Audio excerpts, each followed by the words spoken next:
Merry Christmas! Today on the Gospel Message, we want to listen to two short stories. They're written with more details than we find in the Bible, and I'm not saying all the details are accurate, but I hope it makes you think of what that first Christmas could be like. The first story is a letter from Joseph to his mother, and the second story is about the visit of the three wise men. Thanks for being here today. We're going to go right into the two stories.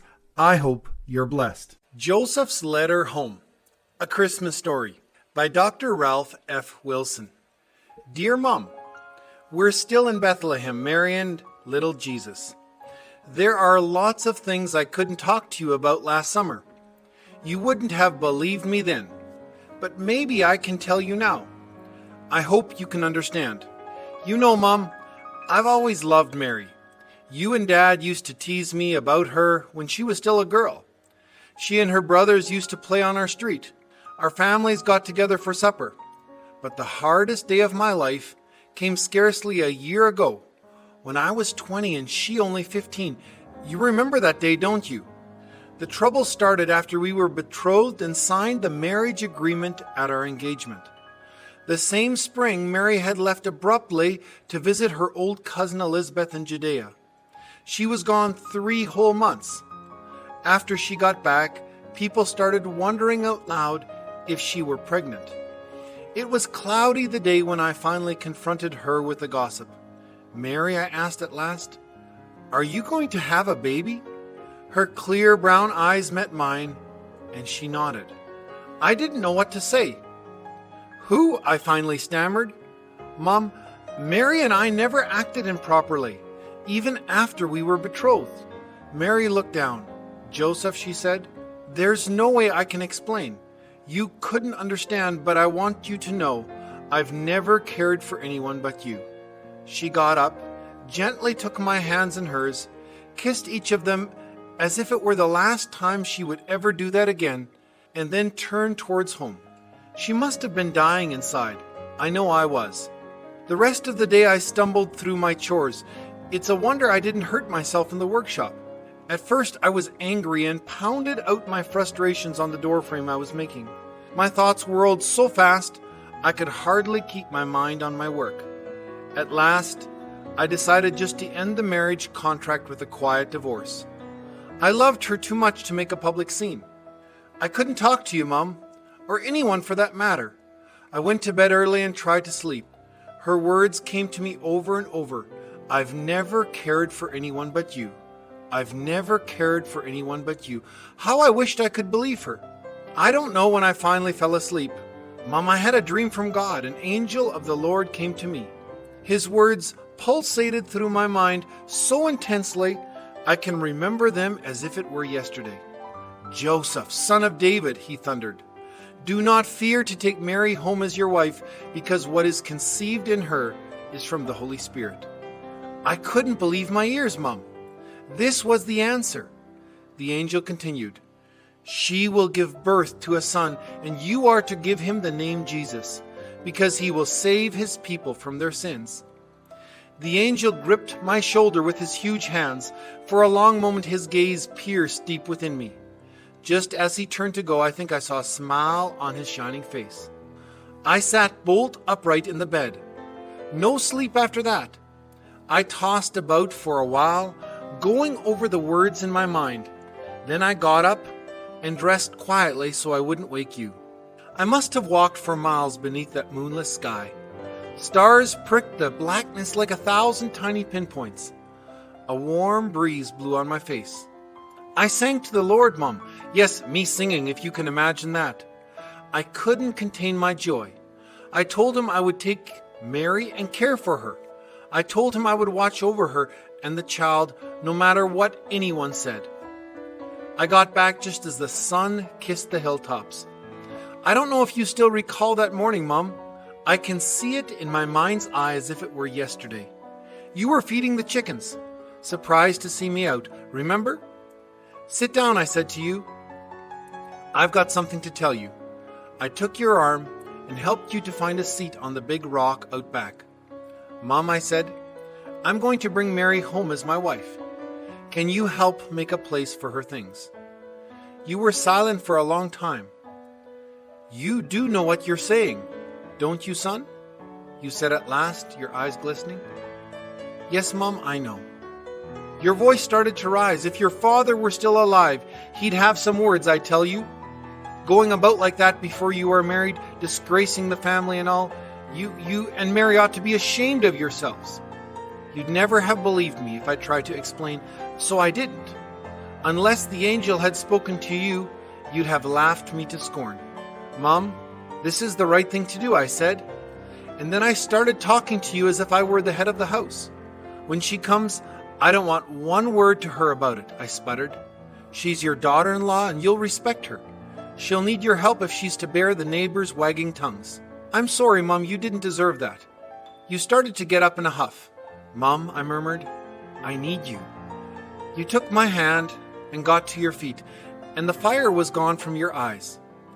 You can count on me, Joseph, you told me with a long hug, and you meant it. I never heard another word. No bride could hope for a better mother-in-law than you those next few months. Mom, after I left you, I went up the road to Mary's house and knocked. Her mother glared at me as she opened the door. Loudly, harshly, she called into the house. It's Joseph, almost spitting out my name as she said it.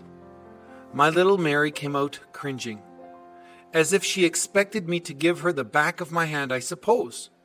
Her eyes were red and puffy. I can imagine what her parents had said. We walked a few steps from the house. She looked so young and afraid. Pack your things, Mary, I told her gently. I'm taking you home to be my wife. Joseph, she hugged me as tight as she could. Mom, I didn't realize she was so strong. I told her what I'd been planning. We'll go to the rabbi's house this week and have him perform the ceremony. I know it was awful sudden, Mom, but I figured the sooner we got married, the better it would be for her and me and the baby. Mary, even if our friends don't come, at least you and I can pledge our love before God. I paused. I think my mom will be there. And maybe your friend Rebecca would come if her dad would let her. How about your parents? I could feel Mary's tiny frame shuddering as she sobbed quietly. Mary, I said, I could feel myself speaking more boldly. No matter what anyone says about you, I'm proud you're going to be my wife.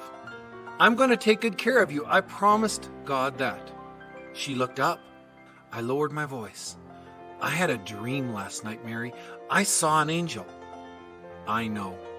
The anguish which had gripped her face vanished. She was radiant as we turned away from the house and began to walk up the hill together. Just then her mother ran out into the yard. Wait, she called. She must have been listening from behind the door. Tears were streaming down her cheeks. I'll get your father, she called, almost giddy with emotion. We, she cried, we are going to have a wedding. That's how it was, Mom. Thanks for being there for us. I'll write again soon. Love, Joseph. When Magi camped in Bethlehem. Could I rent that little house in the back for my family? Joseph inquired at our door. We just moved to Bethlehem from Nazareth. And how do you plan to pay for it? My husband Jacob retorted. He didn't trust outsiders, you know. If we'd just known who they were, we'd have given it to them. But no one knew. Not then. Joseph held out his hands, strong big hands, calloused from hard labor. I'd work for you, help with the livestock, harvest the summer, whatever you need, he said. His eyes were pleading. We just had a little baby last week. Oh, was that your baby born in the stable behind the inn? Said Jacob. You know about that? Joseph was amazed, but continued.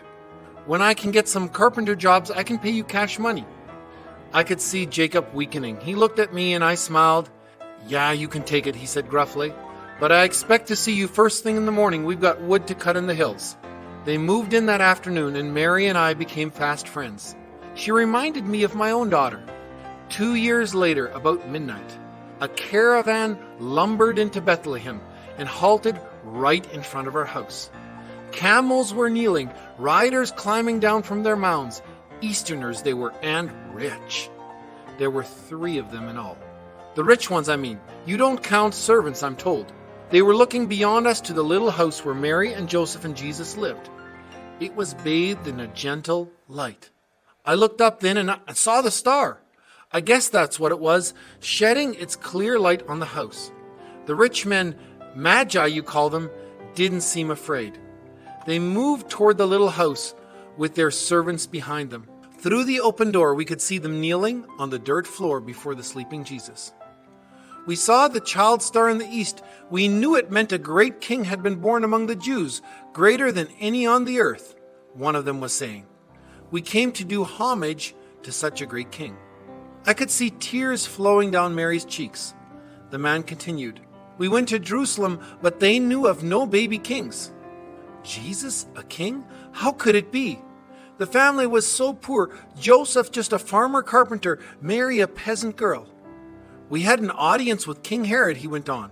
His scholars said the Messiah king was to be born here in Bethlehem of Judah. King Herod seemed troubled. He paused and murmured something to the others in their strange Eastern tongue. You could tell they didn't trust Herod. The Magi motioned for their gifts to be brought in. The first fumbled with the latches on a strong box and then pushed up the lid. Gold!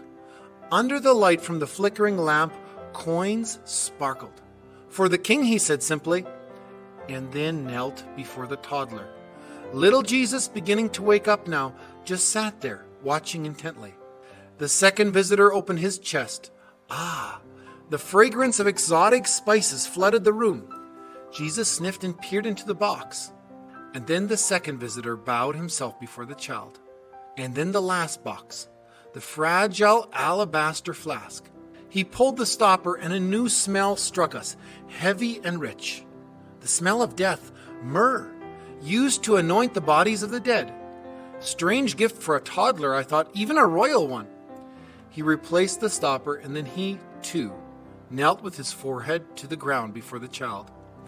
Finally, the three excused themselves and sort of backed out of the tiny room. Joseph reached out to Mary, who took Jesus in her arms, and they just sat there holding each other, trying to understand. Now one of the wise men asked Jacob, can we camp in your pasture tonight? And Jacob nodded. The man signaled, and the servants began unpacking tents. By now, half the town was standing on the road in front of her house, watching, faces lit by the sputtering torches. Servants trekked back and forth from the donkeys and camels to the three great pavilions they had set up, carrying all sorts of things. Finally, people drifted off to their homes, but I must confess I didn't sleep much. Next morning, the servants were up early reloading the animals and finally striking the grand tents. The Magi had been over to Joseph's and Mary's house several times to see the child, and then they were gone, camel bells tinkling in the distance. The next night, however, we were awakened by someone beating on our door. It was Joseph, and outside I could see Mary with little Jesus. Joseph was white as a sheet. Come in, man, said Jacob. You look like you've seen a ghost. An angel, Joseph replied. An angel appeared to me in a dream. He told me, get up, take the child and his mother and escape, for Herod is going to search for the child to kill him. Mary was shaking, so I went over and held her. Jacob, Joseph asked, may I buy one of your donkeys for the journey? Of course. Joseph removed a single gold coin from the folds of his robe. This ought to cover it, he said, placing it firmly in Jacob's palm. My husband's eyes lit up. His fingers closed over it, and he was just about to tuck it away when he stopped and then handed the coin back to Joseph. No, he said, I want to give you the donkey and wish you Godspeed. I was so proud of Jacob in that moment. It's the least we can do, he said, for you and for the Christ child. I bustled about, heart in my throat, putting together some food for the family, while Jacob and Joseph tied the heavy treasure boxes on Joseph's donkey. Then Joseph helped Mary and the child up onto the other donkey, our donkey, and embraced Jacob. I don't know how we can thank you for what you've done for us these past couple of years, he was saying. You've made us feel at home, and now we must leave you in the night. Thanks. Then he whispered, you won't tell anyone where we went, will you? Where are you going, back to Nazareth? It's best you didn't know, Joseph said, but we'll see you again. I'm sure we'll see you again. And with that, he led the animals to the road, south toward Egypt. I waved, and little Jesus waved back at me. Jacob, do you think they'll be all right by themselves with all that treasure, I asked? He looked at me with a tenderness and wonder I only saw in him now and then. The God who summoned the Magi and sent the angel is right there with them. They're not alone, Rebecca. How could they be alone?